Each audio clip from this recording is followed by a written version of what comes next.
Are you a cybersecurity beginner? Are you a seasoned pro and you're just curious what noobs are saying today? Well, in this video, we're going to go through the common things that cybersecurity noobs are saying today.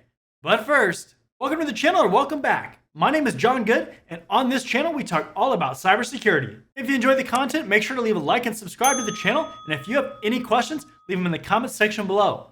Also, make sure to check out the description for more training and resources. All right, let's do this. There's no question that when we all start in cybersecurity, we tend to ask a lot of questions because everything is new to us. Something that we don't always do later on is look back at questions that we asked and see how we would answer them today. Having done YouTube and training people new to the career field for a while now, I see all kinds of questions every day that might seem simple to some, but they're absolutely relevant questions to ask. I hope that both seasoned pros and newbies get something out of this video.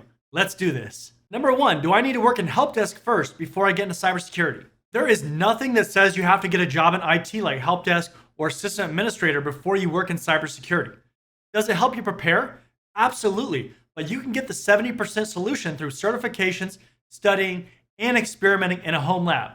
Usually 70% is about enough to get you into a job. A lot of people in cybersecurity career fields actually come from different career and educational backgrounds. And guess what? A lot of them aren't technical backgrounds.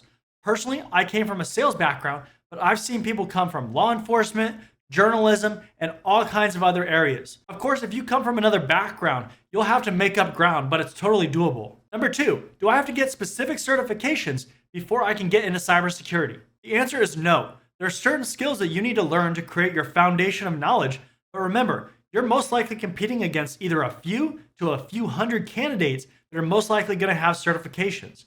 Without them, you have to be a lot more convincing with what you bring to the table. People trying to break into the industry today honestly have a huge advantage over people even 10 years ago because there's platforms like TryHackMe and just this overall emphasis on practical knowledge. I recommend people pursue certifications for that structured learning environment, but I also expect you to go beyond that and do things like write a blog, develop a GitHub account, or make videos on what you know. Number three, you want to be a hacker. Great. But the majority of jobs in cybersecurity have nothing to do with hacking systems and are defensive in nature.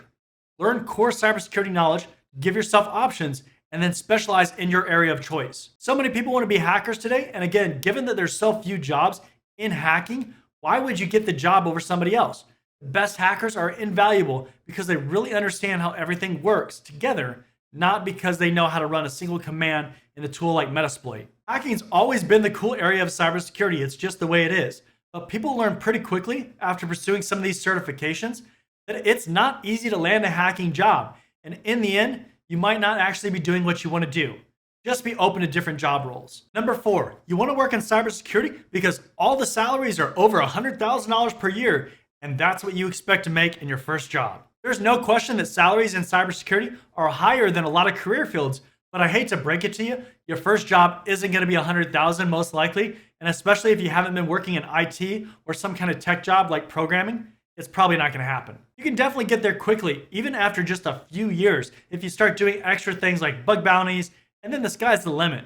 The people that make the most money are the ones that recognize opportunities in their career, and then they take advantage of them and follow them wherever they lead. Number five, when you say, I know exactly what I want to do in cybersecurity and where I want to work.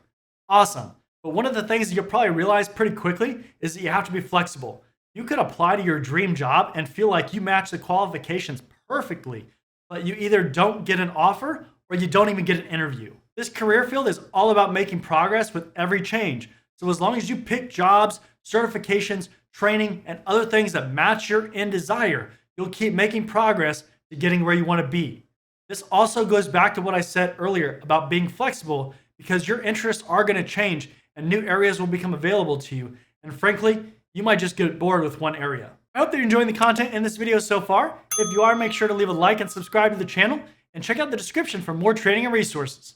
All right, let's get back to the content. Number six, I'm going to get the CISSP and I'm going to make a lot of money. My typical response to this is, have you even looked at the experience requirements? You don't have to get very far in your cybersecurity journey to hear about the CISSP and see that high-level jobs really want this certification. Unfortunately, people don't always understand that some certifications in our field do have experience requirements where you actually get certified regardless of just passing the exam. I typically don't even recommend that people take the certification exams early unless they're basically going to hit that requirement either when they pass or shortly after because it's just not a good use of your time otherwise. Number 7.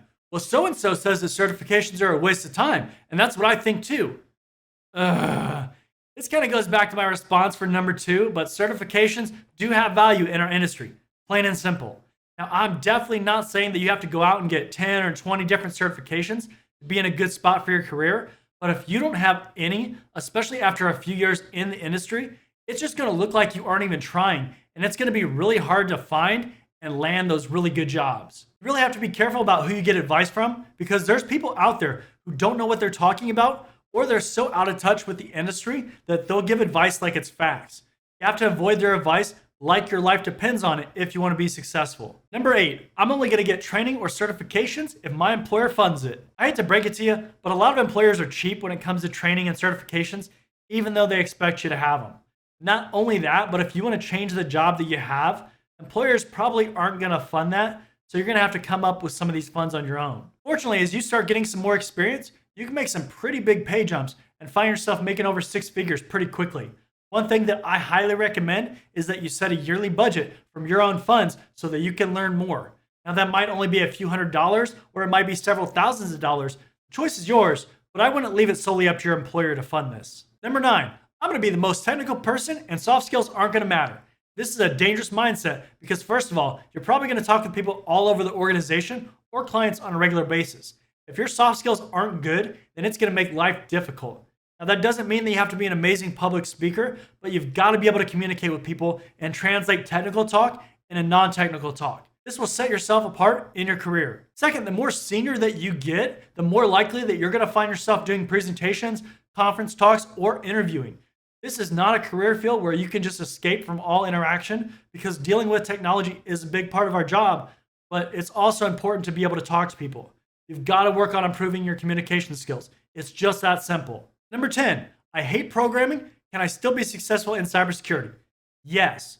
Most cybersecurity jobs don't require much, if any, knowledge of coding or programming. Of course, the more technical job you get, the more there is a need, but generally for most jobs, it's not a requirement. I'll add though, being able to automate any job task is a huge advantage, because in all cybersecurity jobs, there's a lot of repetitive tasks that you're going to do.